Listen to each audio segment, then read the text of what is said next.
Nous nous trompons de combat et nous allons perdre beaucoup de temps, nous allons faire beaucoup d'efforts en vain quand nous essayons de vivre pour avoir ce que nous avons choisi d'avoir. Parce que nous avons toujours tort. Telle voie paraît droite à un homme, son issue c'est la mort. Et dans le domaine du couple, c'est pareil. Il n'y a pas de bon à être longtemps dans un couple qui n'est pas le plan de Dieu pour vous. Le premier fondement, c'est d'être dans la volonté de Dieu. C'est pour moi le premier enjeu, la première pierre qui doit être posée quand on veut construire une relation qui, oui, va aller loin, mais surtout va demeurer éternellement et va être un véritable lieu de bonheur, pas seulement quelque chose qui dure. La deuxième chose de mon point de vue, c'est de le faire au moment opportun. Chaque chose doit se faire en son temps. Il y a des moments dans la vie où on ne réunit tout simplement pas les conditions pour fonder une relation qui va être épanouie. Et beaucoup de relations ont échoué parce que les gens les ont commencé au moment où, excusez-moi, ils étaient trop naïfs, trop insensés, trop immatures pour comprendre certaines choses et faire certaines choses. Et que malgré la bonne volonté des deux parties, ça ne peut que mal se terminer parce que c'est des bébés ou c'est des immatures. C'est pas une question d'âge seulement, c'est une question d'âge, de maturité, de sagesse, d'un certain nombre de choses. La troisième fondation,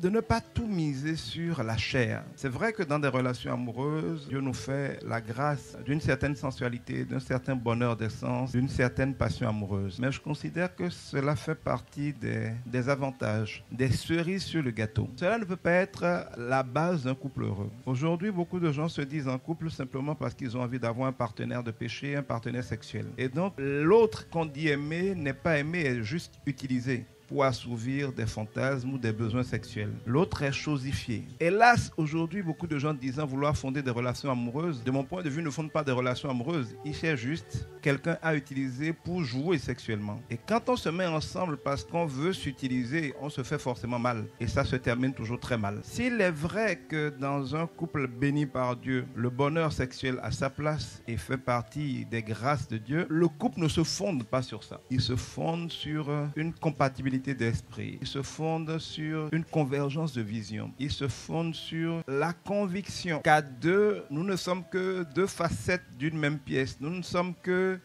deux parties d'une même chose. Nous ne sommes que deux moitiés pour être heureux, pour fonder une famille, pour accomplir des choses, pour impacter le monde. Il faut se compléter.